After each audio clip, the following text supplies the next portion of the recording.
What's up, everybody? This is SojuTalk, your weekly shot of K-pop. We're coming at you with a super spicy episode 177. We are recording on February 21st, 2022. I am your temporary host, Warren, and joining me today we have Anita.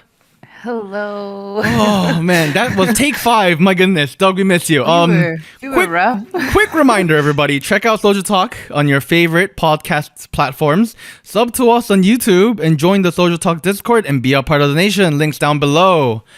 Man, it's just you and me again, Anita. Just you and me. One more time. One more time. We hope there might be another Maybe. Douglas episode, but for now, it's just you and me, Anita. Just Anita yes. and Warren Ramble Fest 2.0. Oh dear, yeah. Last time it was very long. Hope everybody stuck around. Yeah, man. We'll try to keep it focused today. That is the goal, objective. Focus. Yeah. Do you have any announcements, Anita? No announcements today. Okay, we're gonna dive right into episode part 1, where we discuss big new releases, choose a spicy song king, and then hit you with the music show winners. Boom. Okay, you got a lot of big new releases today. Just 2 actually. Actually, 2 is a lot if you think about it. It's more than 1. So big names. big names. We're starting off February 15th, right? The day after Valentine's, Tuesday.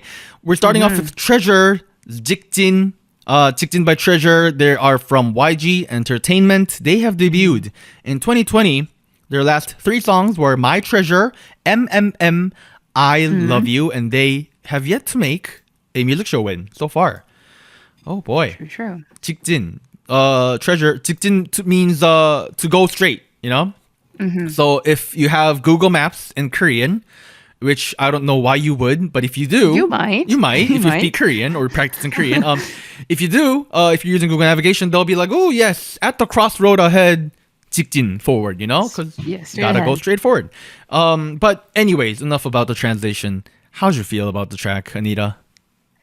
And it's very interesting. I think for me, I haven't kept up with the group with Treasure Really? outside of their main releases, to be honest. Weren't you?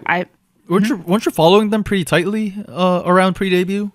I was, and then they took a while to get things rolling, and then the actual creation of the group was a little odd because I don't know. I think the way that the lineup ended up and how things ended, right, as the show was a little weird, and then they took a little bit of a while to get settled and to actually start promoting as a group, which is why, like, 2020, like, that was their debut, but, like, they were already active before that, so it's a little odd, but I don't know, I guess it's refreshing to hear from them again. I liked My Treasure.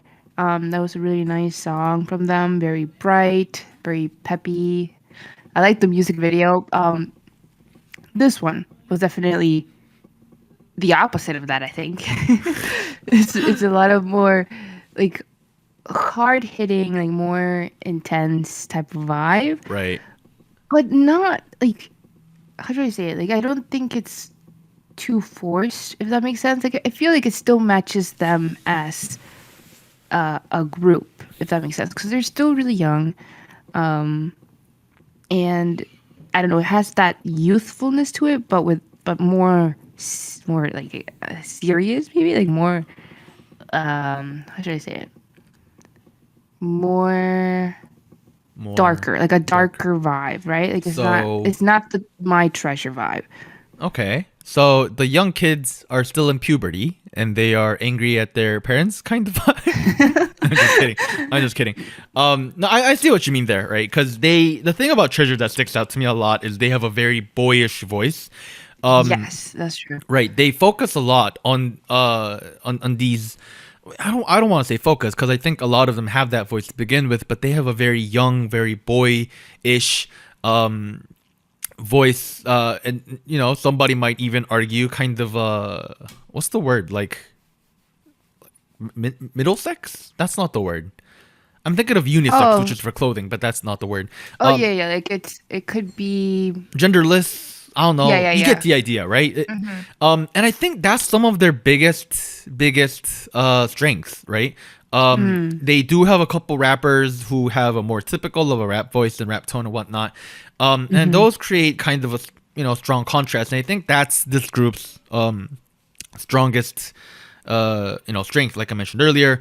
And if you look at some of their earlier discography tracks, like My Treasure, for instance, I think they pulled that off really, really well. Here, I'm kind of with you. It feels like they're going into much more of a hard-hitting, darker concept and theming in terms of sound. And overall, it feels like they're wearing clothes that are not fitting them really well. It feels right, like almost like, feels like I am 15 and I, took out my dad's blazer to, just, and I'm just, a little tiny and my dad's tall and like it doesn't fit me well, that kind of deal. I'll say this. When I'm looking at the previous tracks, the last 3 songs, right? And we mentioned, right? I remember when that one came out, they were kind of also doing a bit of a darker, more intense vibe of that one. Well, not as intense like this one, but not heavily leaning on the boyish side as much. So I thought, like, at that time when they were promoting that song, I was like, oh, I don't know if I think this suits them, because I feel like they're very young still, and it felt like it was trying to be a little bit more I don't want to say like adult, but like it seemed like it like we could do this a little bit later, like where there's no rush to trying to go into this sound already. And then for this song, for JIKJIN, I feel like it feels a little bit more appropriate to that, like to them right now. Okay. I don't think it's a certain problem of like them as a group. I feel like it's just like the song itself is just not super interesting, if that makes sense. Like I get the vibe, and I think they do a good job with it as much as they can, but it's not, how should I say it? Like it's not super going into one specific direction. We're like, oh yes, this is the song for them. I don't know. Maybe it has to do with like the chorus. I don't know. No, I know what you mean. And I'm gonna pick some brutal words here. Oh no. it's very stereotypical, cliched, generic. That's the takeaway I'm getting with this song. Is yes, it has a hard hitting EDM trap beat. And that's fun. A lot of boy groups have done this kind of sound. Some of them have done them well. Some of them have, not done a good job of them. For the most part, Treasure's doing a good job with pulling off this kind of sound and concept. For the most part, yeah. I mean, we picked at the age thing, just earlier, but at the end of the day, they do a really decent job. Like Yoshi is doing a really good job at the rap verse here. Yes, that was very impressive. Right, but at the end of the day, I'm leaving this track. I'm leaving this title track, and I'm still questioning myself. What makes Treasure? What makes Treasure special? What sets them apart from the rest of the YG groups? What sets them apart from the rest of the boy groups in the industry at the moment? And I am currently unable to find an answer to that.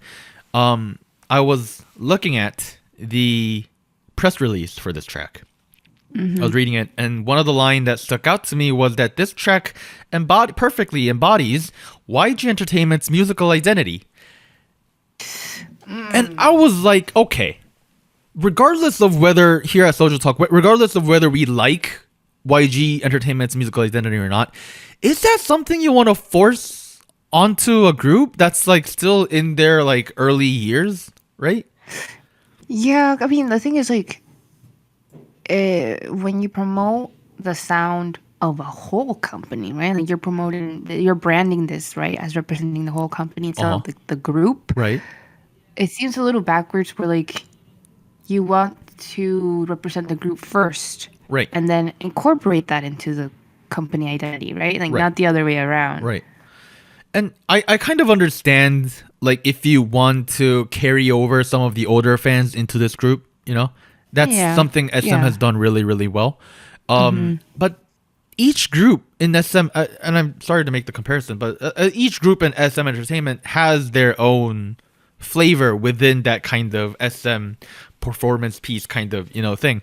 And here we have this YG EDM trap thing, which checks off all the boxes of a typical YG comeback track, right? That has the random word used as a drop thing. It has a very loud, brassy, bassy drop. It has the whole festival party ending. That is a meme at this point. I mean, it's hype, like it's good energy, but it's like I saw it coming. Dude, 10 seconds in, we were like, this is how it's gonna end. And so you have all of these elements that play into a YG kind of track, and you know what? That's cool. That's cool. I'm glad you like to retain that. I'm glad you want to do something like that. But at the same time, you end up with a situation where I'm still leaving at the end of the day, and I'm like, what makes this group special? What's the appeal of this group? And maybe there's something I don't understand, and if there is, I encourage you to let me know what it is. Because I did have high expectations for Treasure going in, like in 2020, right? I grew up as a Big Bang fan. I grew up as a 21 fan. I grew up as a one-time fan. I used to be a Teddy fan, believe it or not. Oh wow. Yeah. Hot 뜨거 뜨거 hot 뜨거 뜨거 hot. Yes.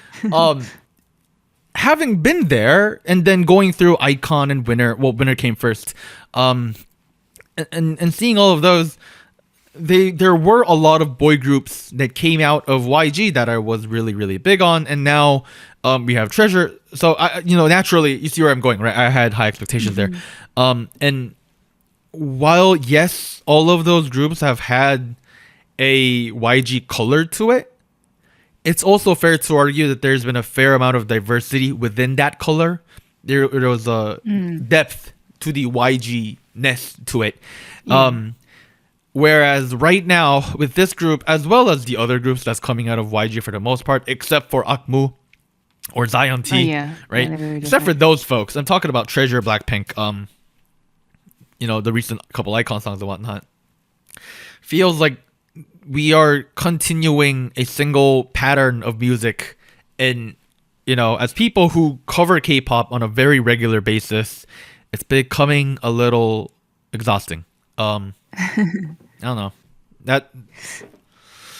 Yeah, I mean, I do want to point out like some more positives for the group. Like, I'm not a huge fan of the song itself, but for the group, it's as performers, like I thought the choreography was really, really nice.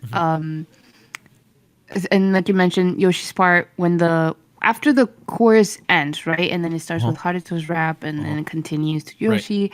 I thought that was a really good transition. I thought like the vibe was nice. I like the choreo. That was nice. That went along with it too. Like it was nice. And think it's not like that. It's bad, because it's not. It's not a bad performance. It's not a bad song. It's just that it's not as distinguishable as it could be. Like, I know that it can be, and I feel like in the beginning of the group, when they were promoting, when they started off, they had a song called Going Crazy. That's still my favorite song from Treasure, because it sounds so different, and I think they were retaining more of that boyish sound, and maybe that could be a strength because they are really young. They have a lot of members. Maybe it's a matter of utilizing like the resources, right, of what this group can do that cannot be done with any other YG artist.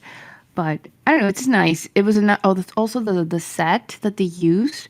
It's that concrete circle arena thing, right? But they used LED screens, which made it interesting. I think they made it different. So I thought that was cool.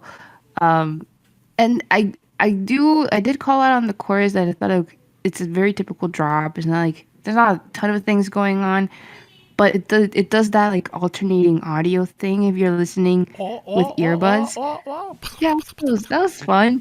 It's just, I don't know, I feel like there could be more. They're not quite there yet, in my opinion. Yeah, I mean, we're still checking out their releases. For sure. Right, my interest hasn't dropped in them completely, because there is.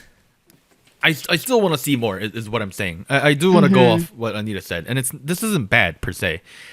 This is still at a level where I feel like if you're a fan of this genre, a fan of this kind of music, I'm sure you'll still have fun with it. Like there's right, like there's a whole group of people that really like this kind of music, And I can really tell when I look at what people react to positively within our community or in the K-pop community in general. So I assume if you've liked music similar to this by other artists, this will be up your alley as well. However, if it's not going to be up your alley. Is I think the biggest issue, and we should be trying to figure out what new alleyways we can go up of.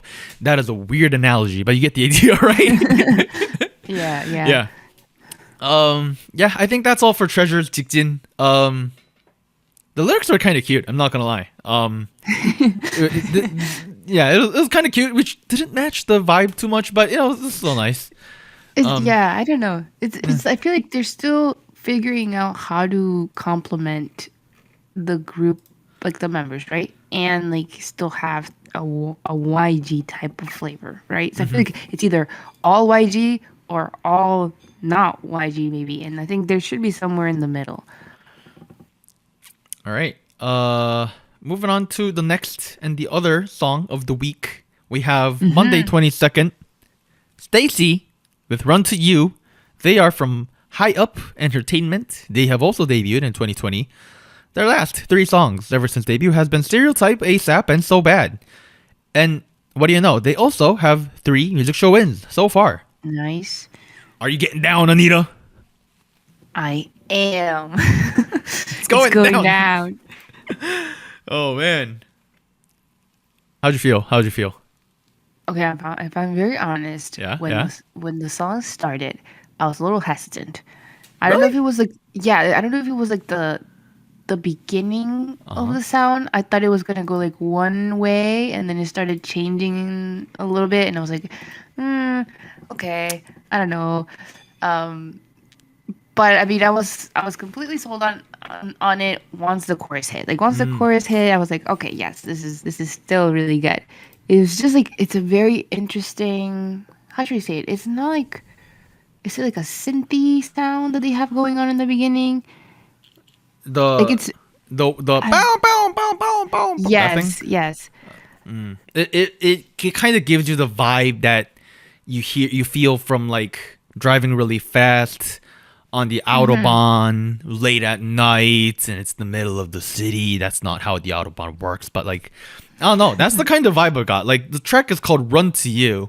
Right? And immediately it felt like I'm running, like going really fast, even though we're not, right? Like the BPM's not very fast with this track. It's like 120 or something like that, I assume. But like what was really impressive about this track for me was the sense of rhythm and driving that forward, grooving forward throughout the entire track, right? So the entire track has a very triplet backing to it, a shuffle rhythm per se, right? If for those of you guys who might not know what triplets are, it's like a very specific rhythm that's like ba ba ba ba ba ba ba ba ba ba. It's like a set of 3, right? 1 2 3 2 2 3 3 2 3 4 2 3. It's like a very, it's been the backbone of music for a long time. If you think about classical music, there's waltz. Waltzes are always in triplets. Bum ba ba bum ba ba ba da da da da. In popular music nowadays. What's a Migos with Versace, they were very famous for that triplet flow, right? Versace, Medusa had on my belt like Illuminati, like pa pa pa pa pa pa pa pa pa pa, right? And that is the entire backing, the basis, the foundation of this track, and they lean into that really, really hard. And other than the bridge, the chorus, the verse, the intro, all of it's just like pop, pop, pop, pop, pop, pop, pop, pop, pop. And that really drives the entire song forward into a nice forward-leaning groove per se. And I can't think of any K-pop songs, at least in the title track realm, that does that. That's the feeling that I also got where like I was trying to think of this, like if like this genre, this sound, like have I heard it before? Like what does it remind me of? And I feel like it's not something that I can recognize from current trends, I guess. No. But it feels more like a combination of stuff that I would imagine from, I don't know, maybe like 2013-ish, 2012. Like certain elements, like the synths for some reason I was thinking like something that I would have heard with FX for some reason, but with a very interesting take. Okay. Like in the chorus, we have like it's another synth, but it's doing like a whole different thing, like a whole different melody. Oh, I don't know how to describe it. Are you talking It's about like the jing or the boom? the second one? Okay, The second one, It's like yeah. a brassy saxophone. That was really sexy, by the way. Yeah, like when I heard it, I was like, oh, that's so interesting. Like I would have never have thought of putting that in like in contrast in the chorus. No, I haven't either. So I thought like I don't know. There's some. I listened to the mini, so there's some aspects of more retro, not retro, but like more older, like R&B type of vibes in the mini. Okay. So I feel like they were exploring or referencing like those sounds, those genres, and in the context of like what was more popular like maybe like 10 years ago. Okay. But with a very interesting twist, and that's what I feel with this one too. Like I feel like there's some things that sound familiar, but they're executed in a way where like, oh, I would have never have thought of that. So it makes it interesting. Right. And I think the perfect adjective that I want to use here is fresh. Yes, it is refreshing. It's very refreshing. Like, it's not a sound you hear from K-pop too often. Like, the whole triplet thing, like I mentioned earlier, the sound design, the samples used, the saxophones in the chorus. Like, who thinks let's add a saxophone sample here? Who does that? You know, nobody. The chorus design is also pretty unique. I feel like it matches what STAYC likes to do. Yes. Right? Because I feel like STAYC likes to do very groovy, kind of like not droppy choruses that kind of just flow in, flow out. A lot of people don't like that because it's not high energy kind of, you know, drops that a lot of people like. But at the same time, the output is the resulting track is very groovy for the most part. It flows really well, and I think that's like a really applaudable thing for the producers. And the members as well. They do a great job going in and out of each other's parts, except for one part. I agree with you on this one. We talked about the bridge. Yeah, the bridge. On the bridge, the build up. The pre-chorus part. Yeah. With Aisa, I believe. Yeah. Yep. It's- Aisa and Seon. Yeah, like, I don't know. Like I feel like it's meant to be like a setup, right? Because we're switching a little bit the melody to go into the chorus, but the way it was done, it felt a little like like not thin, but like it didn't have as much depth as the rest of everything before and after, if that makes sense. So it felt a little off. For me, it also felt really like abrupt. Yeah. And I think a big part of it came from the key change, the chord change. You know, the change of the chord progression as well as the rhythms.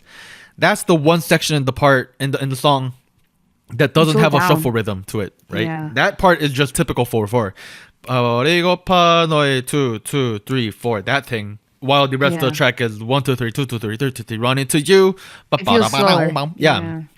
So you have this part where I feel like too many things change. The melody doesn't flow into that other melody either. And this feels like something Black Eyed Pilsung is really, really good at normally. You know, transitioning in and out of parts is something that he does really well.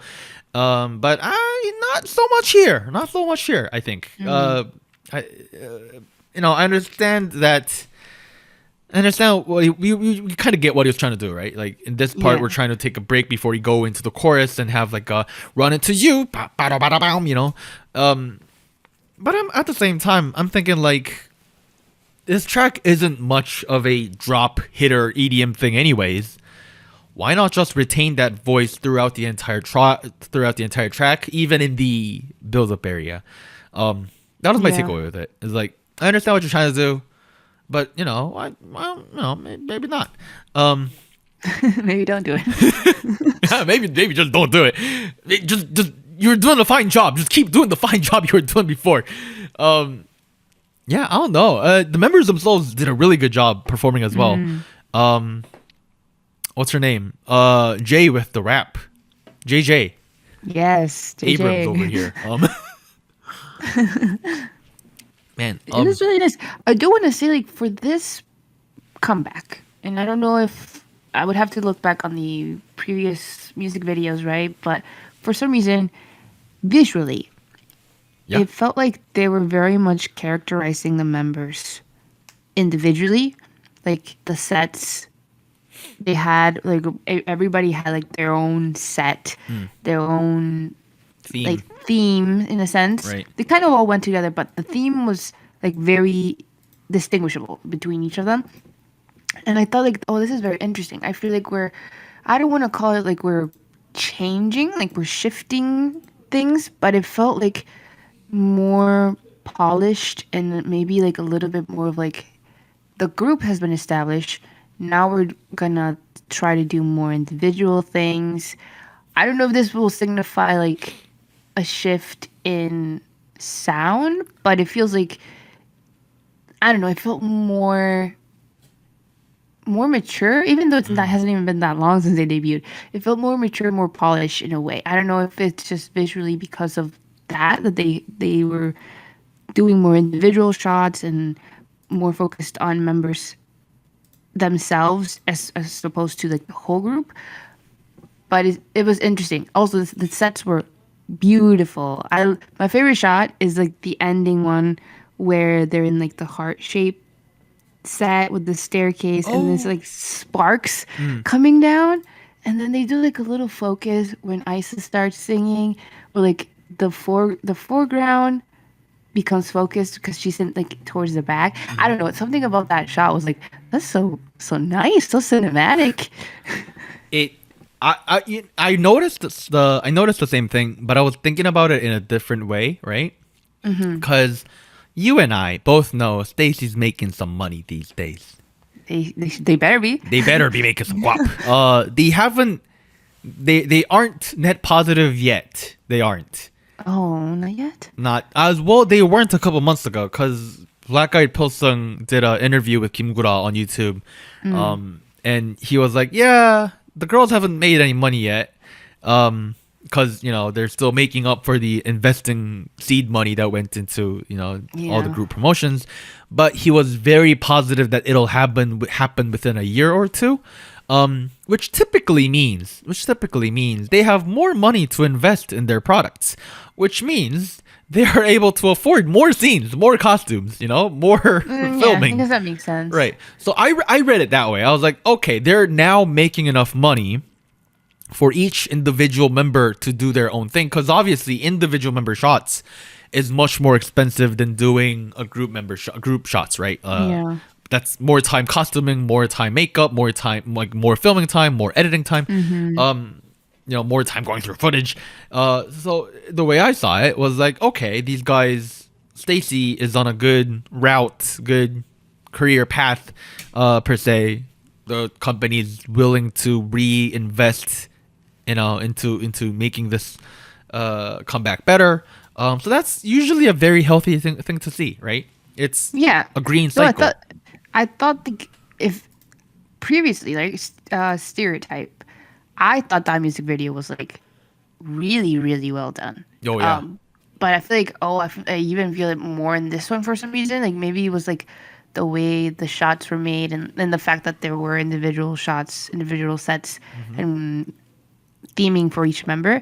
So I don't know. I'm glad. I like the direction they're going visually as well.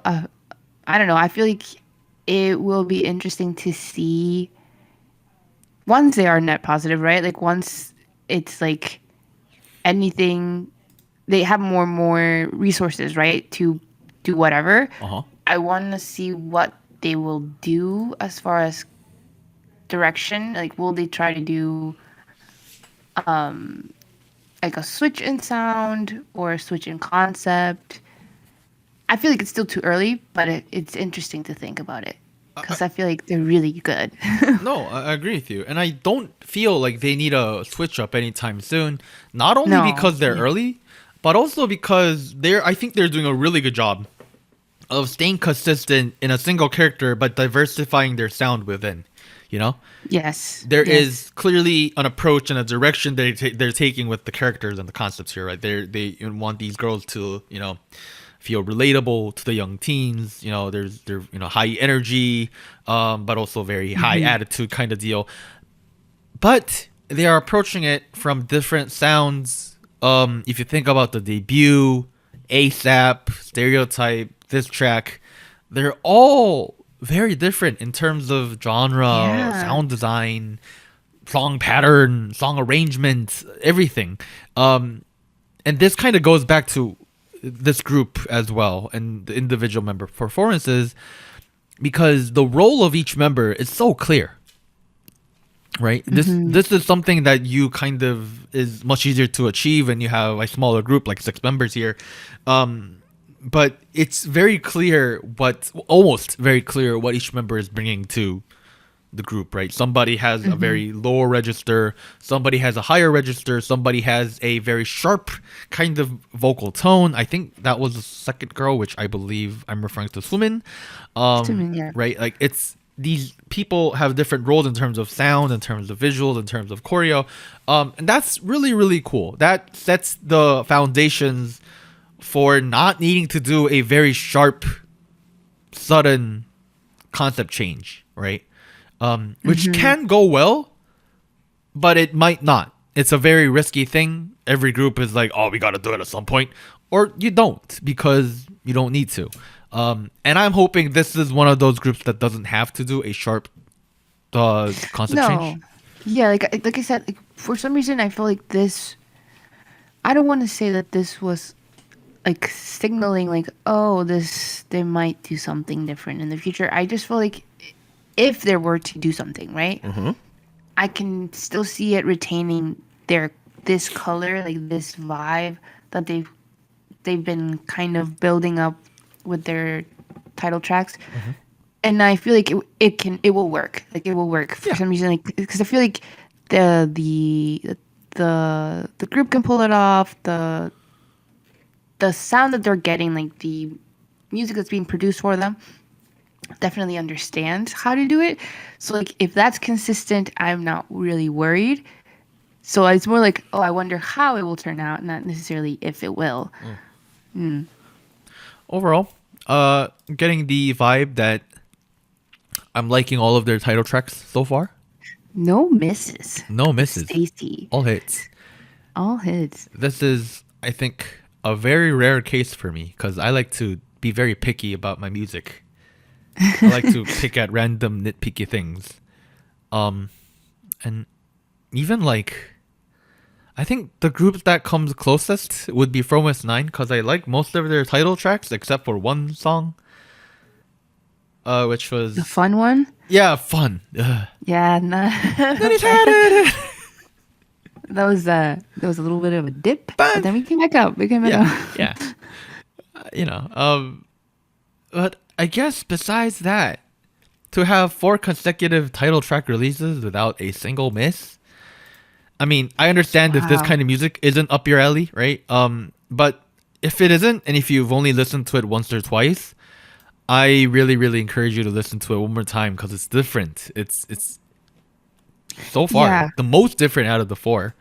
I agree, because I feel like for this one, when I'm comparing their title tracks, right? Like when I think of ASAP Stereotype, I want to say like it was very fast, where I was like, oh yes, I really like this song. This is very catchy. This one and So Bad, I would say, are more like, it took me a little bit of a while to listen through and like really appreciate what was going on, because the sound was not what I was expecting. When So Bad came out, I was like, oh, this is a little different. Like the beat, the vibe they're going for, very interesting. And I feel like it's kind of the same here, but I guess because I've kind of grown to like the STAYC sound, I guess I'm growing to like this even faster. You've picked up on their patterns and you're willing to latch onto it. Yeah. Yes. No. Like I feel like I can always count on the chorus melody being like super nice, very nice. It is. That I think that's always been like the best part of all of their songs. This track, I do feel like we mentioned earlier, the build up, the pre-chorus is a little iffy. The third verse, or the bridge, whatever you want to call it, that comes after the second chorus. That part was also a little iffy as well, but I think the rest of the track sells itself so well that I'm willing to overlook all that and say this is a bit of a banger, if you will. If this isn't a good K-pop track, I don't know what is. Oh no, this is a bop. This is a bop. Bop bop bop bop bop. Bop bop. Yes. Right. All right. I think that's all the releases we have for this week.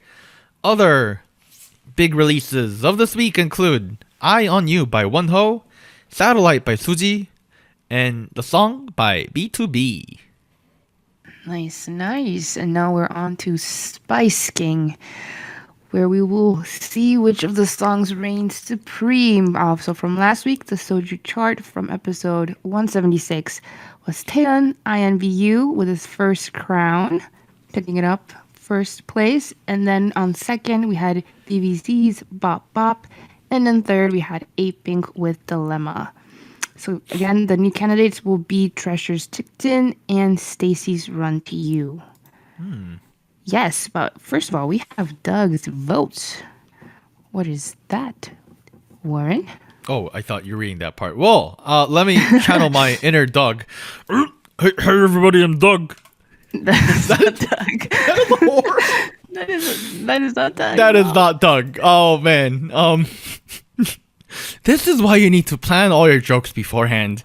All right, here's Doug's votes, right?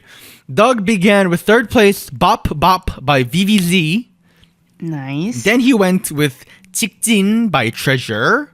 Oh, okay, he was a fan of that one. Yeah, I guess he liked it. Interesting. On first place, though, he has "Run2U" by STAYC. Yes. Of course. Of course. You can count on Doug. Yeah. It's your turn, Alright. Anita. Yeah. I will go on with mine. Yeah. You still expect me to go before you? That's not going to happen, buddy.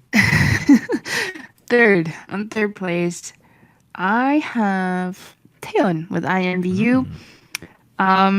She went up on my list a little bit because I do feel like the music video and the song are just very, like, it's all vibes. Like, it's so watch the music video, please, if you haven't seen it yet. It's so pretty. The graphics, the concepts, everything is so nice. It is. And on second, I have BBZ's Bop Bop. I don't know, I really like the song.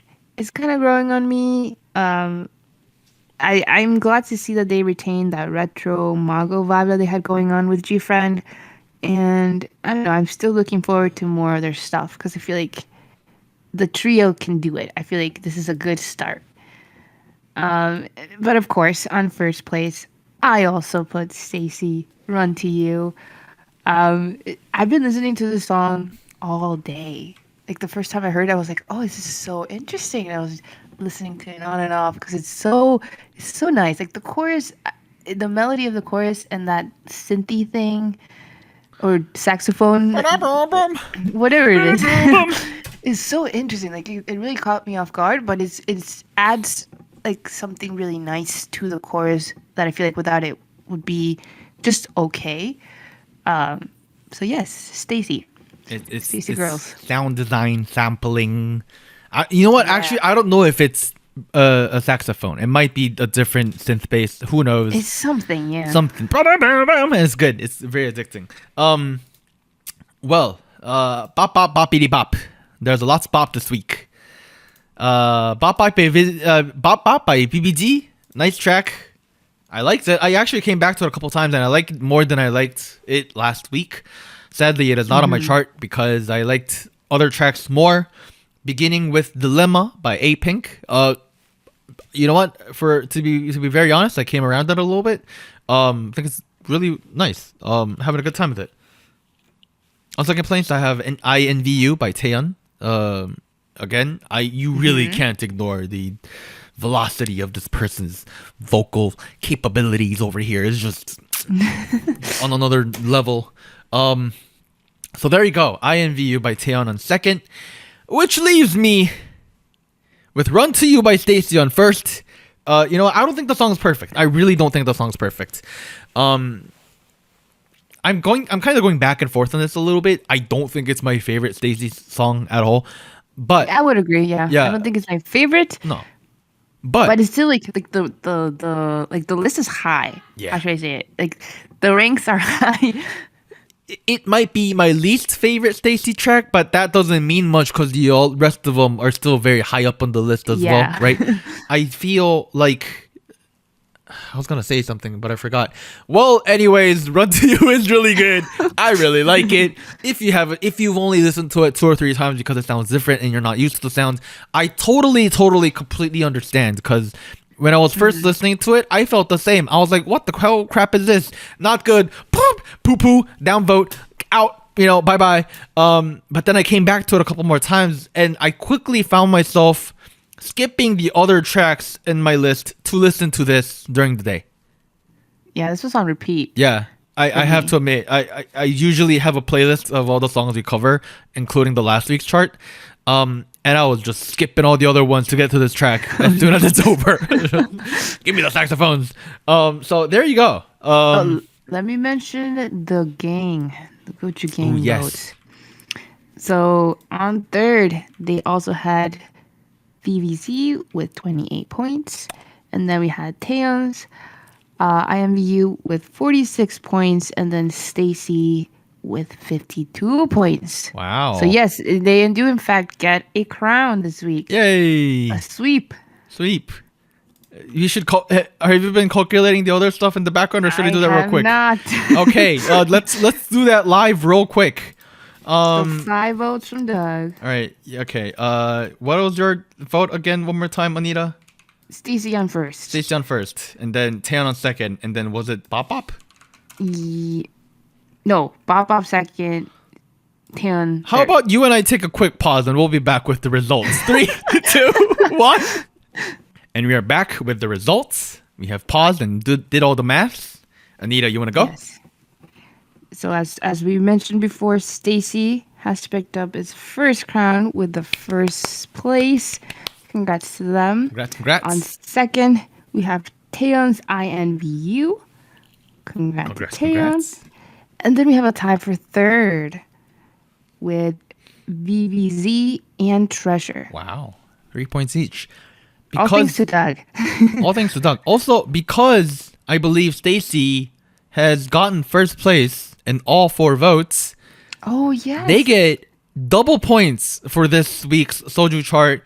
Fast track, which means Hall of Spice. Yeah, next week they might win Hall of Spice if they get first place again. They should. No. No? We have Rocket Punch coming back next week, Anita. Well. Wow. I can't believe this. You never know. I'm quitting the podcast. I can't. Thank you for your support as a friend. My goodness. We'll see. There's also NMIX. Like, that's a whole other thing, right? Oh, right. Yeah. Oh, okay. We'll talk about it more, but dang. Anyways, we'll get to that next week. However, what were the show winners of the week, Anita? Yes, show winners. Some familiar names again here. Yeah? I've one more time. Oh my goodness. With 11 on Music Bank, they picked up another win there, up to 13 wins. Crazy. With their debut. Wow. Debut track. And then we got the Girls on the Beat, Girls on Top, Step Back. One more win on Ikigayo, so total of 3 wins for them. Congrats. And VVZ with their first couple of wins with Bop Bop on Show Champion and then Countdown. Congrats to them. Congrats. Wow, these are unexpected wins. Yeah, familiar names here. Yeah. Bop Bop with VVZ. Nice to see them winning. Inkigayo still has many silly girls who are able to. Yes. Step back. Silly car. All right. Anyways, I think that is where we end part 1 of SojuTalk, episode 177. We will be back after a short break. 3, 2, 1.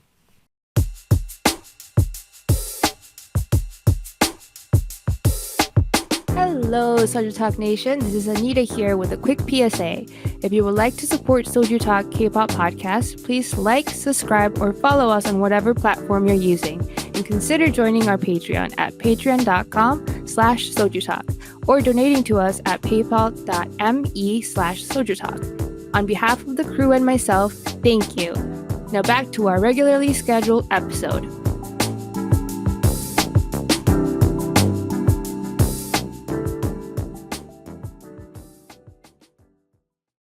And we are back at it with part 2 of SojuTalk episode 177, where we discuss recent K-pop news and events and give you the state of the nation. Alrighty. Yeah.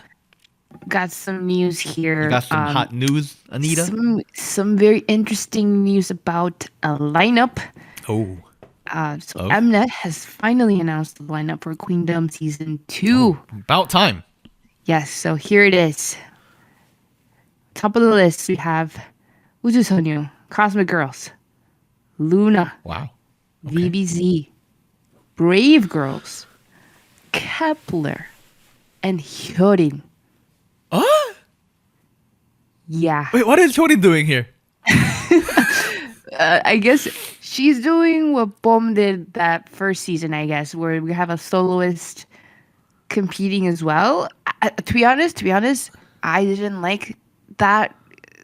I didn't think it was particularly fair to do that, right? To have a soloist amongst groups. But I guess we're doing it again.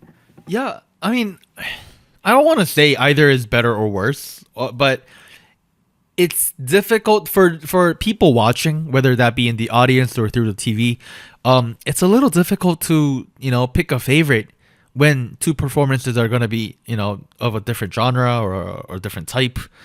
So for instance, let's say Hyorin goes up against Luna, which has 12 members, 13 members, 13 I think, right? Because it's a full Zodiac plus 1. I think so. Yeah. Look at us, professional K-pop podcasters.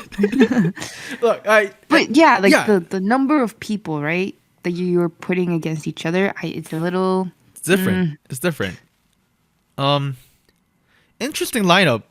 We got Kepler, which I think we expected.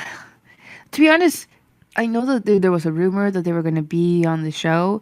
I kind of hoped it wasn't true because they just came out of a survival program, also from Mnet. So I feel like it hasn't been that long since Girls Planet ended. So I thought we were going to give them a little bit of a break, have them promote more, instead of just going on the show, on another survival show. So I don't know, it feels a little odd, but I guess it's for more exposure. No, I also think it's a really great opportunity for these people to prove themselves, right?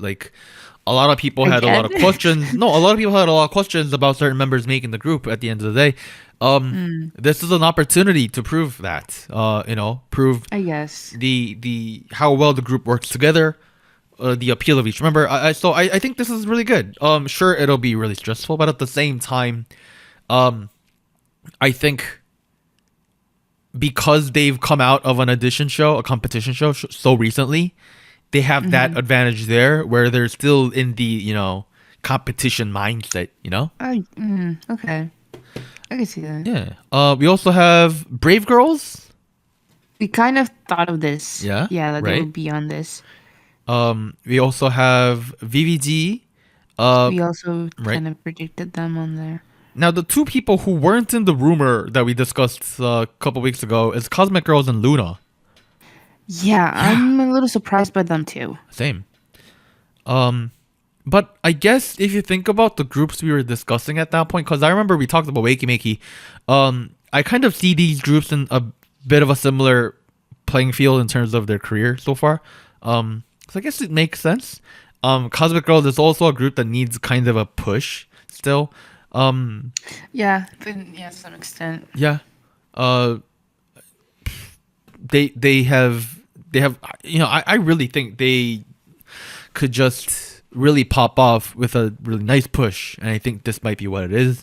Same for Luna, right? Luna has had a pretty great track record in terms of international fandoms, but domestically, not so much.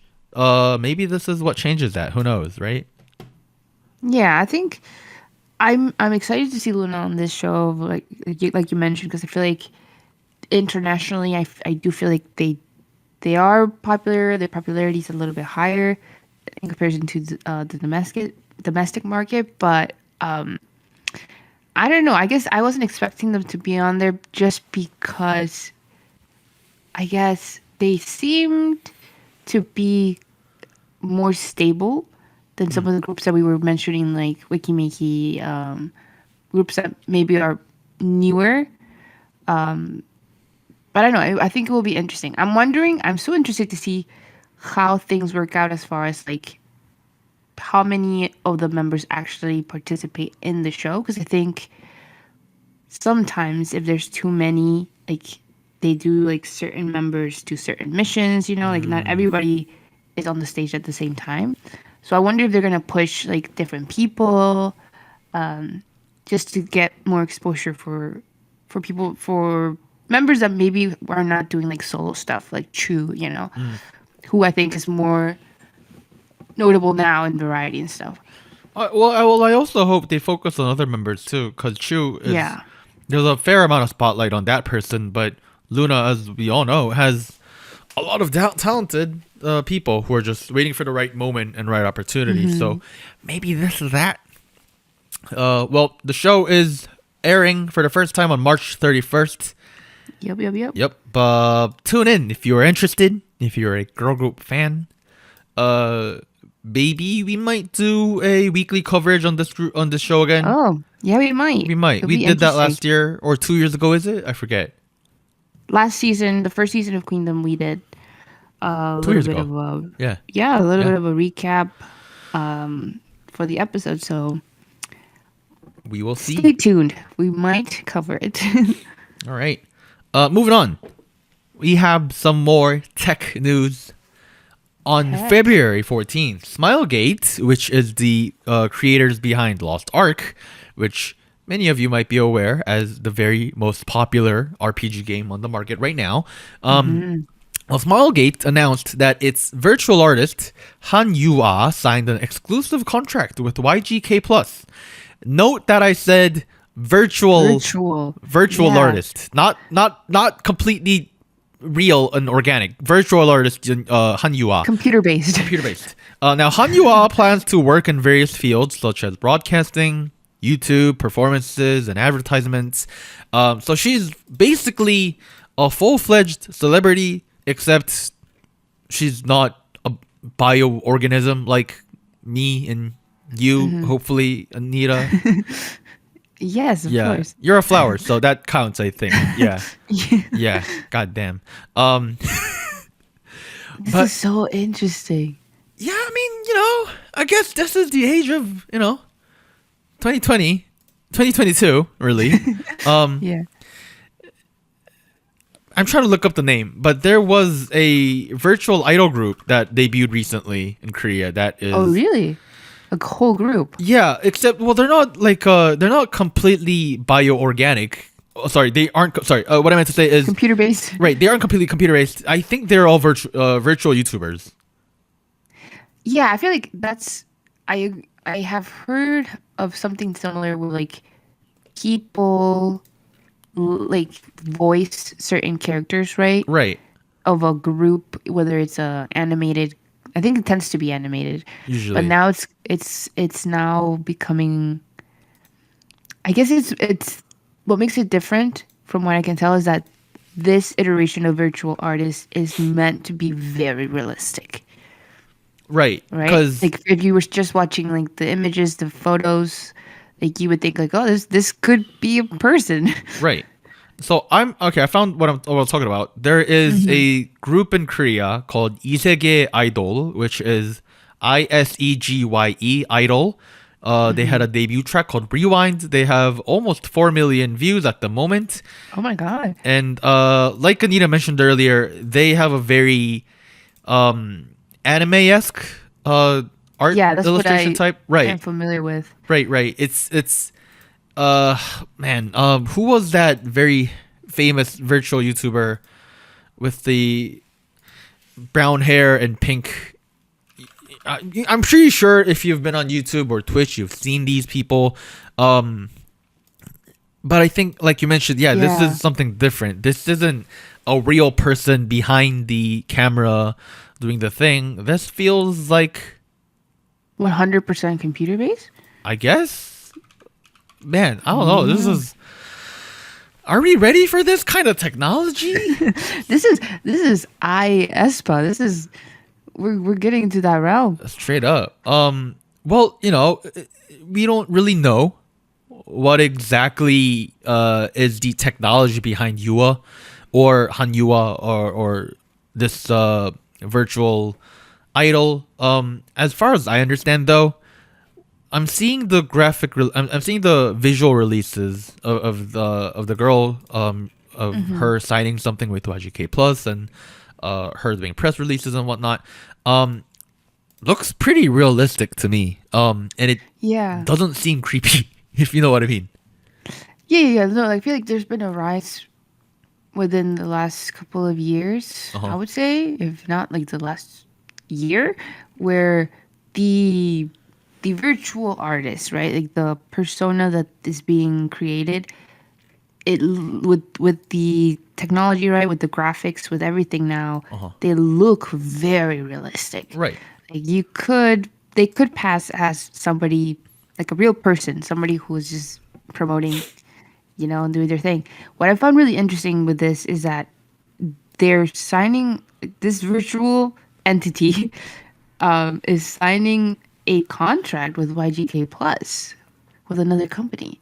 So I guess now we're in the realm of like, you can create an entity, a person, and they will have a job. They will be under contract with a company. I mean, I imagine legally speaking, it's probably a contract between the companies, right? YGK Plus and probably like the developers, or like they have rights to the code base or whatever. But regardless, it's interesting to see. It is really interesting to see. And I am also interested in what this means for K-pop in general. Right. I think a lot of people might react negatively when we say that there might be virtual idols, in the future. More common, yeah. Right. I don't see it becoming the entire industry, but I do see this playing a role in the industry somehow. What role exactly? I don't know. I don't read the future. If I could read the future, I would not be doing this podcast. I would be making millions of money with lottery.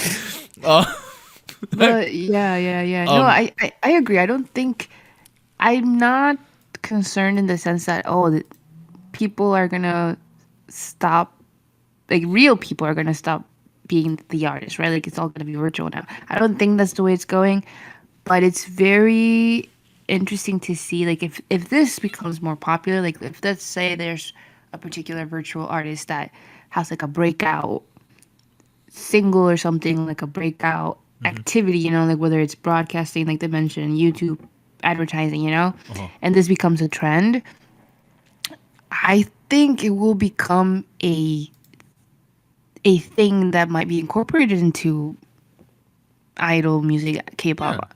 Kind of like we're already seeing it really with aespa. KDA is something around that realm. Right. So I feel like it's kind of already started, and maybe it gets really popular, maybe it doesn't, but I don't think it will be replacing. Bottom line, yeah. I also see it becoming its own thing. Yeah. Its own niche. I imagine we're gonna pick up on a term you want to use for these people eventually. It might stick to becoming virtual idols, virtual pop music. I don't know. It might also be something like V-pop. I don't know. We don't know. Oh. Yeah, who knows? But I imagine we're gonna pick up on a word, and I imagine it's gonna be its own thing, whether that be in K-pop or related to K-pop, overlapping with, mutually exclusive. I don't know, but what I'm trying to say here is the flow is happening. Ride the flow. Yeah. And at the same time, be wary of it a little bit, I guess. Yeah, Yeah. I think I don't know there. what I'm trying to say at this point. No. I definitely feel like I can see how it's appealing, but I Uh-huh. also feel like there's some gray areas because it's new, Yeah. and also since there's no real person attached to this contract, like it's basically like creative property of this character. Mm-hmm. I don't know if that makes like things easier because like there's not a person to think of, right? Like it's not like you're considering like somebody's feelings and their choice, them as an individual, right? So it's more of a distancing of the artist, like literally. Uh-huh. So I don't know. I guess it will be interesting to see if it does become popular or if it does become a thing that it becomes incorporated into mainstream music. How that's gonna be managed, like if they're gonna be treated as like you would an actual person, like an actual employee, or if it's just more like it's just creative property, like they promote, they do their thing, that's it. Yeah, I don't think the AI is amazing enough to be a fully functioning, self-functioning thing yet. I imagine Yeah. it's pretty much very hands-on for the moment, but I see what you mean. I'm kind of interested to see where this goes as well. She does have an Instagram. Oh, Some photos are a little creepy. Some of it is realistic. not. Some of it is pretty realistic. Interesting. Yeah, I don't know. Go check it out. You make the judgment yourself on where the technology Yeah. is at the moment. Is it creepy or do you like it? Right. She has short hair, and Doug and I have a thing for short hair. Let's move on. Yes. In other news, BTS PTD on Stage Seoul live viewing will be broadcast to cinemas worldwide on March 12th. Nice. Yes, so tickets will go on sale globally on February 23rd and on February 24th in Asia. So on the lookout for that. Nice. IST's boy group survival program, The Origin, AB or What, is set to air on February 26th and has announced its judges. Okay. This will be Infinite, Seongyu, Minzy, formerly of 21, JB, formerly of GOT7, Ah, yes, so that's true, the rumor. and then Just Jerk, the choreographer team. I'm very interested in this because for people that are familiar with Street Woman Fighter, Lee-jung from YGX, one of the crews on the show, she was affiliated with Just Jerk. She was a part of the crew when they auditioned for America's Got Talent, I want to say. So yeah, that's very interesting. I'm wondering to see what they do on the show. I do want to clarify. Earlier I said JB formerly of GOT7. I did not mean to say formerly because they are officially still together. Correct. Yeah, so JB will be there. That was one of the rumors we mentioned last week. Yep. Yes, so following SF9, FNC Entertainment will issue NFTs of P1 Harmony. Some more NFT news. In conjunction with NFT technology startup Pangea, FNC will release digital content of P1 Harmony through a project known as A Moment of Artist, featuring videos and digital content not found anywhere else. Very interesting. More NFTs. More non-fungible tokens in the K-pop universe. I mean, they mentioned videos and digital content. Like, what other digital content could that be? It could be 12-minute videos. It could be 5-hour movies. It could be a 2-second GIF. You find out once you purchase your non-fungible tokens of P1 Yes. Harmony with 5 Ethereum. Probably not that expensive. My goodness. Hopefully not. Yeah. Last news. We have, as of February 21st, Lee Jin-hyuk has joined Weverse. Nice. All right. All right, and then next we have a couple of agency moves. So first one, BI has signed with Wazerman, a large U.S. talent agency, and specifically Tom Windish, who manages Billie Eilish for global promotions. Ooh. Very interesting. Very interesting. Billie connection there. Eilish's management has been doing a great job. So, Yeah, I wonder what that means for his global promotions. If that's going to have a similar 5. Well, I hope it has some good news for the lab soon. Meanwhile, Blackberry Creative, the home of Luna, has welcomed Wonder Girls' Sonye to the agency. That's a cool new addition. Yeah. It is. And Tiara's Tian announces a new start as she signs with A&B Group. Nice. Not sure why you would want to name your company so it sounds similar to Airbnb. But congrats to Jian. Lastly, we have the Boys member Hyunjun, also known as Hwal, has joined Blossom Entertainment, which is currently the home to Park Bo-gum and Cha Taeyeon. Interesting. I wonder if he's going to continue as a solo singer or do other activities. Well, if you look at Blossom Entertainment, they have Park Bo-gum and Cha Taeyeon, which are more actors. Yeah, I don't know if you guys have heard of them, but some indie, not no name actors that nobody's ever heard of. Park Bo-gum, who's that? No, they are very famous for. They also have Song Joong-ki on there. Oh wait, no, formerly, no longer. Yeah. Never mind. Yeah, so I guess it's more based for acting. That's what I'm thinking. Yeah. Their lineup seems to be more actor based, so maybe he wants to be an actor. Who knows? That'd be cool. That'd be cool. Anita. Yes, so now we have more COVID cases, more positive people. 80s, we have San, B2B, Eunkwang, BTS, V, AB6's Woojin, ITZY's Chaeryeong, Gravity's Wonjin and Ubin, Cherry Boy's Hyeun, TXT's Yeonjun, G-Idol's Miyeon, NMIX's Bae and Kyujin. So the debut will still happen on February 22nd, but the showcase has been postponed to March 1st.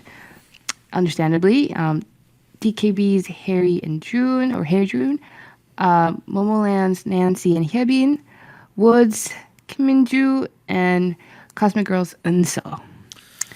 Quite the list. COVID news is COVID news. If chances are we have a lot of listeners out there, chances are multiple of y'all have COVID. If you do, stay healthy, people. Stay healthy. Hope you make it out of your sickness as quickly as possible. If you have had sickness in the past, nice job for making it. If you, hopefully it wasn't a rough time for anybody else, but if it was, I'm glad you made it out of there. Yep. Yeah. COVID. Still take preventative measures as much as you can. Yeah. Still out there. Yep. Well, I guess that's COVID. Well, and the other side, we have a lot of new announced big comebacks. Thorn coming back. Sorry, what? Big list. Oh yeah, big list right now. I was very incorrect about people not coming back this time of the year, but we have Thorn coming back February 25th. We have Rocket Flippin' Punch coming back February 28th. We also have Super Junior coming back February 28th and Vanner coming back on the 28th. Cherry Bullet, March 2nd. Kim Woo-seok on March 7th. Astro's Moonbin and Sanha coming back on March 15th. Monsta X's Kihyun confirmed for the 15th of March. Kingdom for 17th of March. As well as Junsu for March, Major for March, G-Idol for the month of March, Red Velvet and Brave Girls and Solar, all for a comeback in March. Rocket Punch next week! Rocket Punch next week! Yellow Punch! Any teasers? Are there any teasers out? There are multiple teasers out there. What's the vibe? It's a very retro vibe. Oh, okay. I'm getting banger energy. Just a little bit. That chorus is just I kind of like it so far. Who knows? I had a bit of a rant about it on Twitch last week. I'm a little nervous. I want it to be good. They are in a very dangerous moment in their careers. Why? They need to make money. That's why. They need to make money. Yes, I guess. They need to make lots of money, and they're not making lots of money, Anita. Well, it's still the beginning. Don't count them out yet. This is their third year. That's not that long. Or fourth, is it? 19, 20, 21, 22. Yeah. we haven't hit third. Anyways, what I'm trying to say is, initially I was a little concerned. It seemed like their debut stuff. Not debut. Their comeback teasers, music video teasers, and whatnot. It didn't seem high budget particularly, but at the same time, now that we're seeing more teaser material, that concern has kind of shifted away a little bit. I'm seeing multiple costumes, multiple backgrounds. Nice. I'm like, okay, goodness, you guys actually. Oh my goodness. I heard the teasers for the B-sides. They all sound really, really nice. The album, I'm gonna be pre-purchasing it soon. It's a full album? Pre-order. It's a mini album. It's a mini album. Okay. I do feel like we need to settle down on a color at some point, and I feel like this is the sign of them doing it, because this kind of, I guess, is in the same direction as Ring Ring was, which was, for the most part, positively received. If you are confused, if you have only listened to SojuTalk for the last 10 episodes or the last 20 episodes, you might be confused. Why is this guy so excited about Rocket Punch?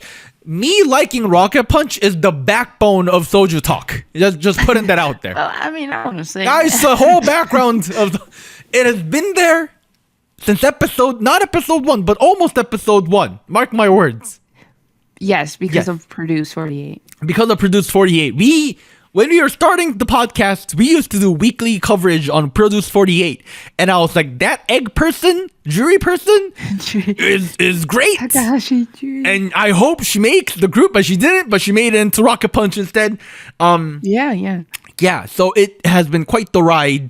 I will admit, I haven't been keeping up with all of their activities as of late. But now that they're gearing back up, I'm like, okay, let's get back into this thing. So next week we will talk about Rocket Punch. But also something that is being discussed next week is there's a lot of groups, like NMIX is coming back next week. Billy is coming back next week. We will get to that in a second, but it's actually a very stacked lineup next week. Yeah. And within the fandoms, within the catchies, we are like, ooh, I hope we get a first place in, show champion or something. And I'm thinking, I hope it does. I thought it would. And then Tugs, during the Twitch stream, he was like, NMAX is debuting on the 22nd. And I'm thinking, like, okay, that they already have a lot of fans. So we shall see. I'm going to lose my mind thinking about this damned group. Hope they do well. That's all I hope for. I hope they do well. Anyways, let's kind of transition over into State of the Nation, right? Yes. Yeah, because I mentioned Twitch earlier. So yeah, that's something I've been getting back into the role of. I used to do them once a week. I took a bit of a long pause as I was moving and getting stuff through in the beginning of the year. But now that I'm all settled back in, I'm doing them once a week or so, on some of the most random days, really. Last week I did it on Friday. The week before I did it on Wednesday. This week I'll probably do it on a Thursday. I'm sorry it keeps ending up on a different day. But there is a whole bunch of you guys that come hang out with me every time I do it. Nice. And I remember all of you guys' names. I have to admit. So I really appreciate those of you guys who come hang out with me. And I hope you're having fun as much as I am having fun, because I am kind of, not gonna lie, the first couple times I did it, I was nervous as heck, but now I'm just kind of rolling with it and having fun. So I hope that is the case for most people as well. That also reminds me. So one thing I am gonna do about once a month, and I will remind you all of you guys when this happens again. But once a month or so, I'm gonna do a Let's Listen session, which basically I collect a list of songs, requests on stuff we didn't cover, or stuff that people might want me to cover again. And we will go through those. Right. The world of K-pop is big. There's a lot of releases coming out every week, every day. Much. Yeah. And because we want to keep our show under 2 hours rather than 5 hours, we can't do a Cleopatra over here. We usually cover some we have we try to keep it under 3 releases. We'll sometimes go into 4. We don't do these kind of songs. We don't do non-studio releases. Yada yada yada yada yada. Which means a lot of tracks that might be good don't end up on the show. B-sides. Right, B-sides, lead singles, like everything. Emotional stuff. Right, those two. Somebody left a YouTube comment about it last week or a couple days ago. Sorry, guys. Yeah, no, seriously, if there's something people want us to cover, I encourage people to use that as the window to do so. I'll probably do that next week, since that would be the end of February / beginning of March. Nice. Yeah. Now, in terms of the Twitch, there is a exaggerated false rumor going around. Rumor? Yeah, there is a false rumor going around that I do not know the members' names of the groups that we cover. People have been making false claims, exaggerated lies that I do not know the names of the BTS members. This is not true. Do you not? I know all 7 members' names like the back of my hand. What? Would you do it right now? Right. You want me to do it right now? I mean, is that a question or like what are you doing? Are you asking me to name all 7 members right now on the spot? Do you know them? Of course I do. I do. Good. Do you want me to say them? I'll say them. Okay. I don't feel like saying them anymore. No, I can say them. RM, Suga, J-Hope, Jin, Jimin, V, Jungkook. 7 right there. Boom. There you go. Yeah. There, you can clarify the rumors now. Yeah. Proof. People have been saying I don't know the names of the members. This is untrue. If you see people out there who claim so, tell them Warren sent you, and that is not true. That is simply not true. Blasphemy. I can't believe this. Fake news, people. Fake news. I wonder what happened on that. Nothing happened. This was I can't believe. Oh, nice. Anyways, Twitch is fun. This Thursday, like I mentioned, is gonna be there's gonna be a stream 7:30 p.m. Eastern time.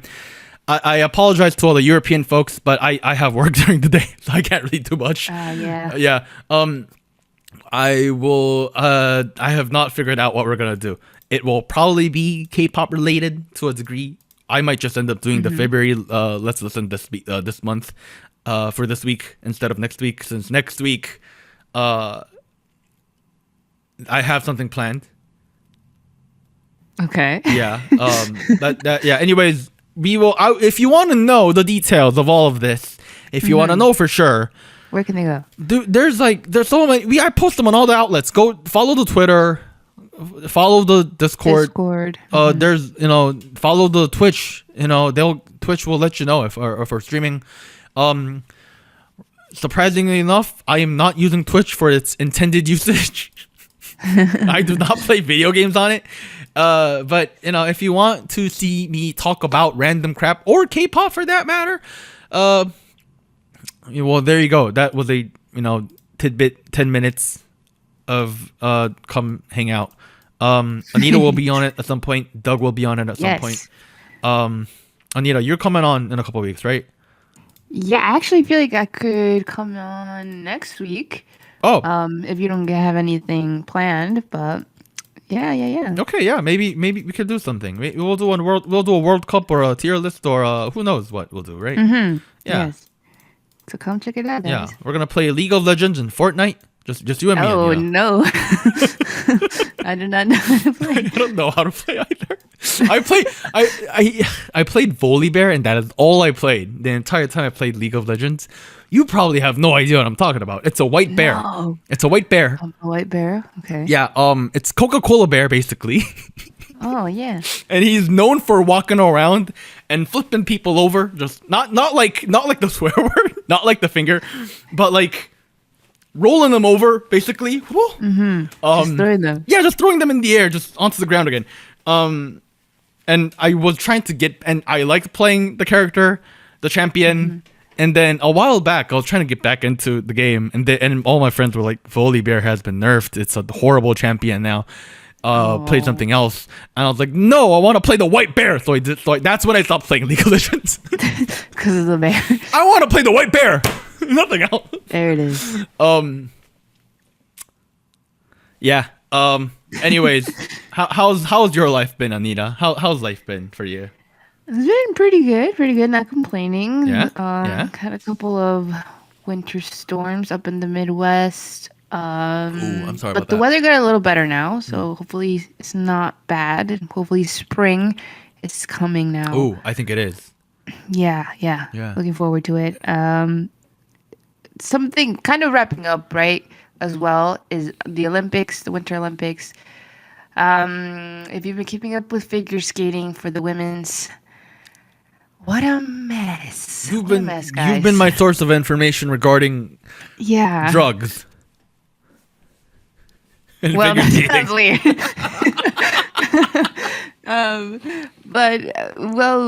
What we're referencing, right, is the whole scandal for one of the Russian athletes, or athletes representing Russia in the Olympics, Kamila Valieva, who tested positive for an illegal drug, and was still permitted to compete for the women's singles event. Pretty controversial. I think that's been kind of on the news for a while now, but I guess the last installment of this saga, right, Do tell. was basically the end of the free program for the women's, and basically the podium, what it ended up being. So it ended up being gold and silver for Russia, right? And Japan coming up in third. Let me pull up the names. But did Valieva win? Because last time we talked, you mentioned that if Valieva wins, they're gonna just nullify everything. Right. Well, see, let me tell you what happened. So, bronze ended up going to Kaori Sakamoto from Japan. So congrats to her. She had a great program. Then the last couple of skaters were all from Russia. So the first one to skate after Kaori was Alexandra Trusova. Her program was packed with quads. Oh, wow. So it was very technical, like a very technical higher point goal, I guess. Okay.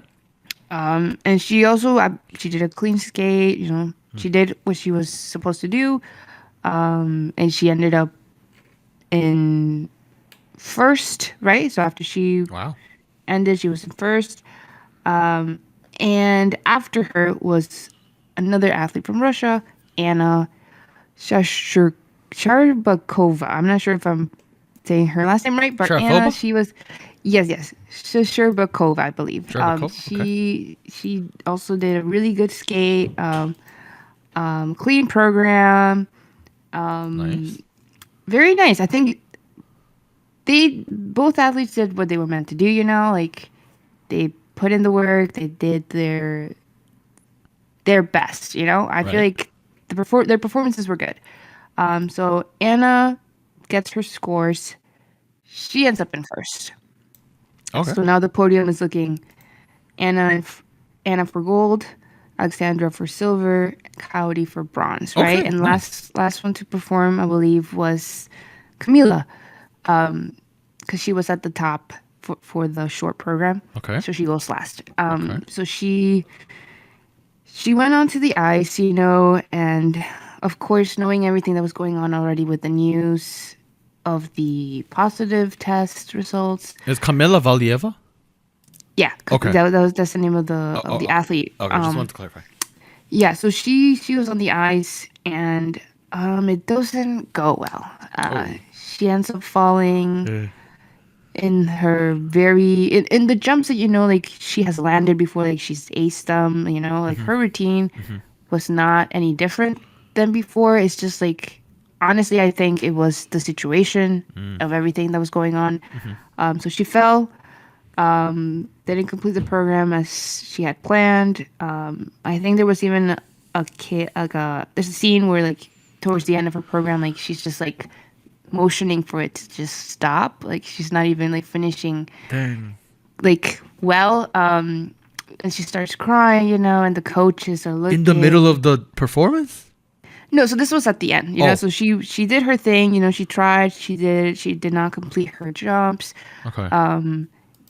And then towards the end, when her program was about to end, she kind of just was kind of motioning like, yeah, I'm done. Uh-huh. And then like a couple of moments later, like the program ends, the music ends and everything, so she steps off the ice. But yes, she was not doing good. Dang. She starts crying. And then she goes on to the kiss and cry area where they receive their scores. Uh-huh. And she places 4th. Okay. So now since she doesn't end up in the top 3, Right. the medals will be given, I assume, or at least that's what they were told. And so after it's finalized, like everybody that had to go went. Camila ends up in 4th. Alexandra Trusova, who was in silver, also from the Russian team. Okay. She starts kind of, I don't want to call it like having a breakdown, but she gets very emotional. She starts crying. She starts shouting, and like the reporters can kind of pick up on like what she's saying. And I heard though. From my understanding, like from what I've heard of the translations and what happened, she starts saying like, no, this isn't right. I hate this. I hate the sport. I'm never gonna skate again. And there was some confusion, like, because I feel like from somebody who doesn't know the situation might be like, why is she so upset? Like, she got silver, like she's still on the podium, And the thing that kind of came out is that she mentions that she was told, I don't know if it was from her coaches or from somebody else from her team, that says that they said that you told me that I was going to end up in 1st if I did this program. Like, this isn't right. Like, I'm supposed to be in 1st. I don't know. It's very, very weird. Okay, so let me get this straight. There was a 1st, 2nd, and 3rd place. 3rd place was Japanese. First 2 places were Russian. And then Valieva, which we talked about last week, ended up on 4th, which had no effect on the rest of the medals. However, because this person, the person who got the silver medal, allegedly Alexandra. was promised a gold medal instead, and she didn't get it. So the girl in silver was like, poo-poo, downvote, don't like, take my middle finger, I'm gonna cry. Yeah, I mean, on the base level, that's what it seems like. I'm not sure whatever was happening with her team. Like, if there was, I don't know, if there was some sort of like. So we don't have the full story out yet? I haven't researched it too much. I just know like the events that happened as it was like what was recorded. Once everything was said and done in the performances. But like you can see the recap on YouTube. They have some videos as to like the footage of when it happens. I mean, it's really sad. Like, honestly, it's so sad because like once the scores come out and like the top 3 is set, Anna Shishakova, right? Also from the Russian team, who got first? Who got first? Like, you can see her like alone. Like, nobody comes up to congratulate her. Really? Because everybody else is dealing with Alexandra, like who's very upset, Camila, who's also upset, and then like I don't know if there was just confusion or whatnot, but like there's some cuts of like going back to her when she finds out she wins, and like I don't know, it's very, very sad. Here's the thing. Okay, let's tackle this one at a time. The person who was allegedly promised or claims to have been promised second place, first place, and got second place and said, "I don't. In what world are you promised a thing, and like then you complain about it openly because you didn't get it?" Again, last week, I am both bewildered and confused and kind of pissed off at the same time. Let's say I was promised first place, and I was like, okay, I'll do it. Second place. If I get second place, yeah, maybe I might be angry. Maybe if I had participated in this shady act of poor sportsmanship, maybe I would have been like, this is kind of poo-poo. Downvote. But I'm not going to lash out and cry in public in the middle of the Olympics about it. That would end my career. That would end my coach's career.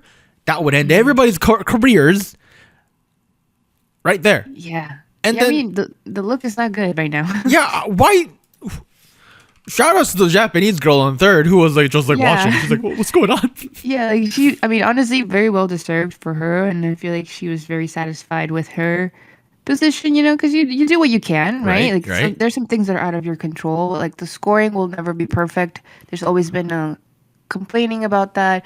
But I don't know. I guess like just the aftermath of everything, because I feel like for the outsiders, right, for the audience, it feels like, oh, if you win a medal, like no matter what.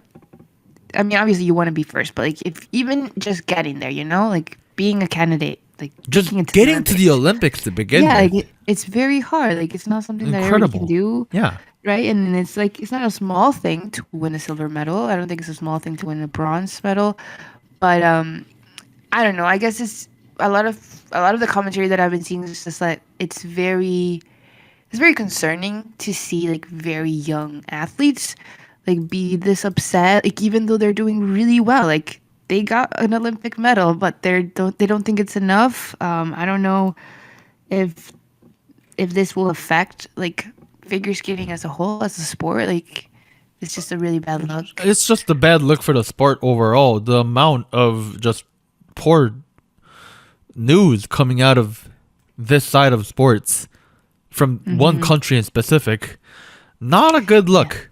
Especially since Russia is like one of the countries that's traditionally really good at figure skating, aren't they?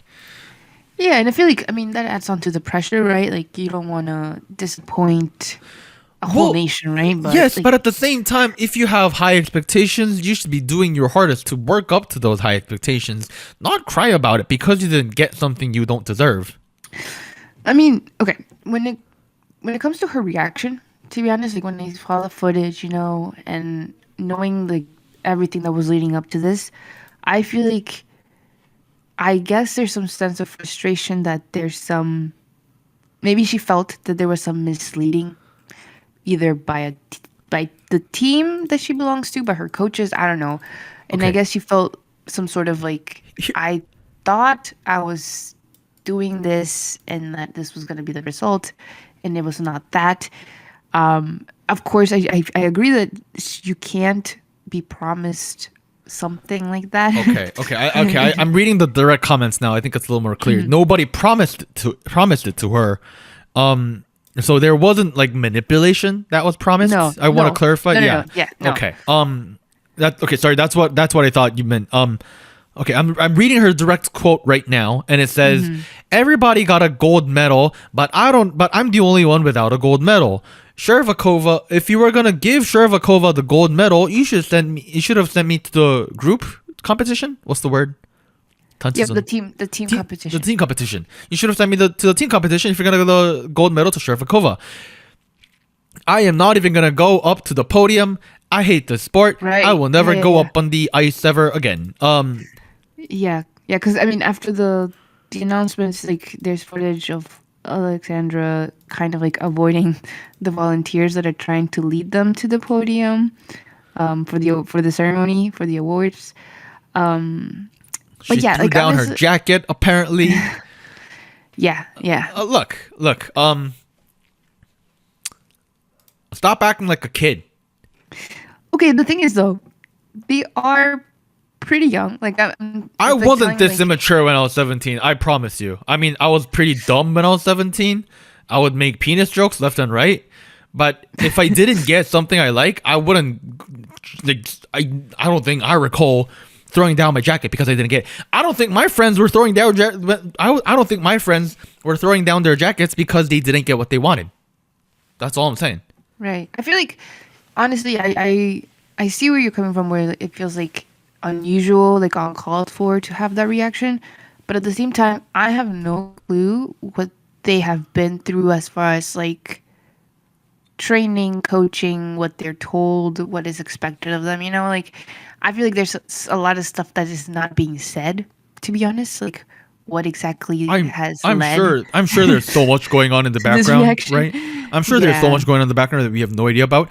However, from what I can tell, whether that be her fault or her parents' fault or her coach's fault, I don't know at this point. All I'm saying is that she's acting immature, and that usually is a combination of environment and, Being young, right? Something- Being young. being young. It's usually a combination of their raising, their growth, their developmental background and whatnot. So I'm not placing the blame solely on Trusova. I'm saying all of you mofos around her, stop. Oh my god. Yeah, I mean, to And be you honest, too, stop being a child. Not you. Well, I Mia, mean, like but- she's 15 years old. You're still young. Like you have some growing to do, right? But I feel like a lot of people have mentioned it's concerning. Like from the team. Like the people who are leading them, who are making sure that they're, but hopefully, handling the pressure well. Training. Every day-to-day people who have somehow contributed to them being in this stage, right?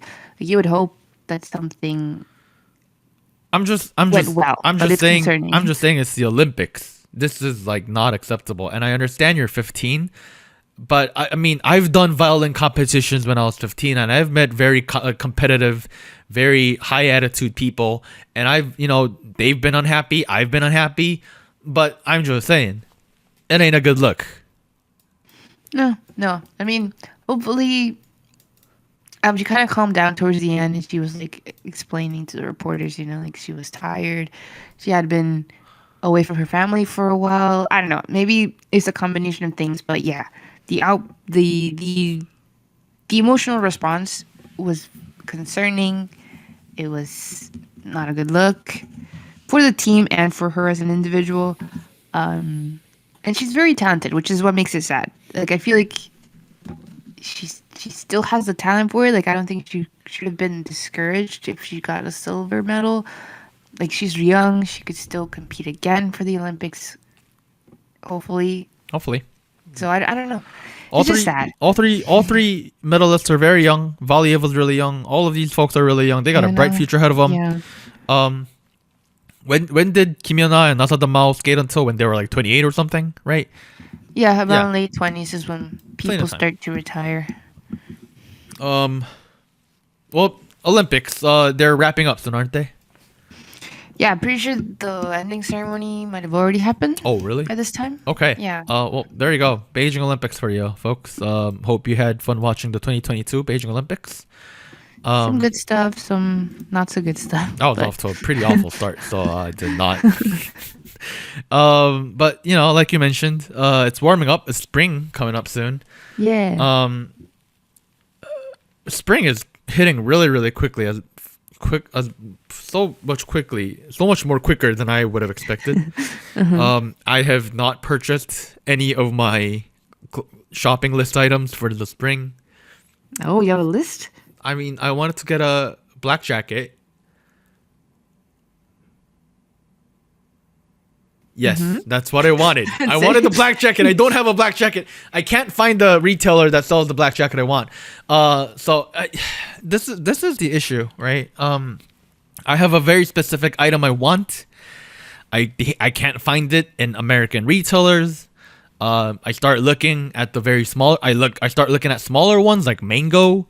I'll start with the bigger names like Zara, H&M, Uniqlo, Gap, whatever. Then I'll start expanding into looking at the smaller ones like Asket, Arket, Mango, Oak and Fort, some of the higher I've not brands heard of ones. these. If I can, Coast, Ami Party, whatever. I'll just start looking everywhere. No, some of it's too expensive. Some of it's not the color I want.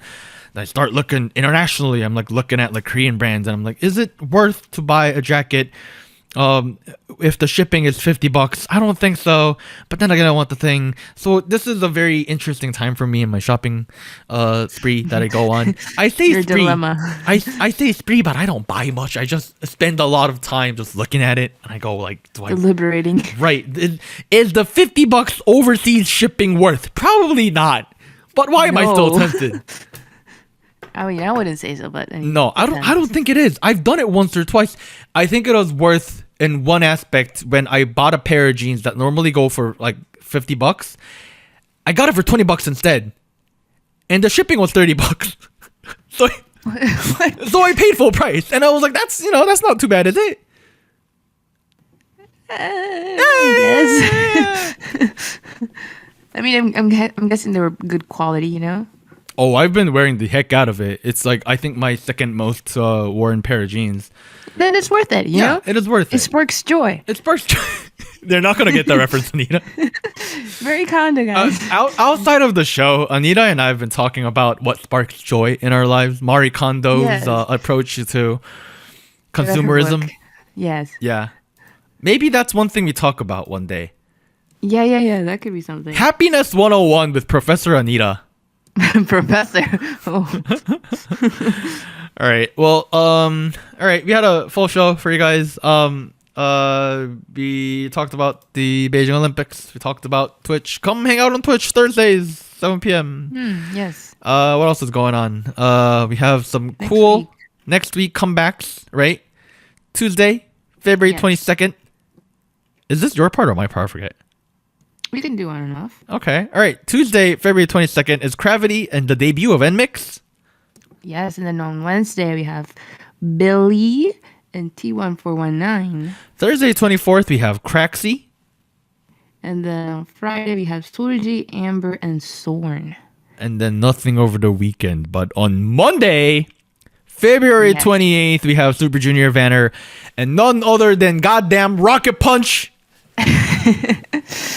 That's gonna be the highlight. It's gonna be the highlight of the show. Yeah, Rocket Punch. Yay! Woo! Go Rocket Punch. Rocket Punch. Oh man, I really hope they do. I hope they sell a lot of albums. That's what I hope for. Yeah, we'll see. We'll see. Anyways, folks, it's been SojuTalk, your weekly shot of K-pop. I've been Warren. This has been Anita. Have you been Yes. there, Anita? Were you the flower? I have. Yes, I have been here. You have been here. I've been talking Yes. to you, right? I'm not imagining things in my own head. Correct. Yeah. correct. Okay. I just wanted to make sure I don't have an imaginary friend I talk to every week. Is there a reason I don't know your face, Anita? Well, there you go, folks.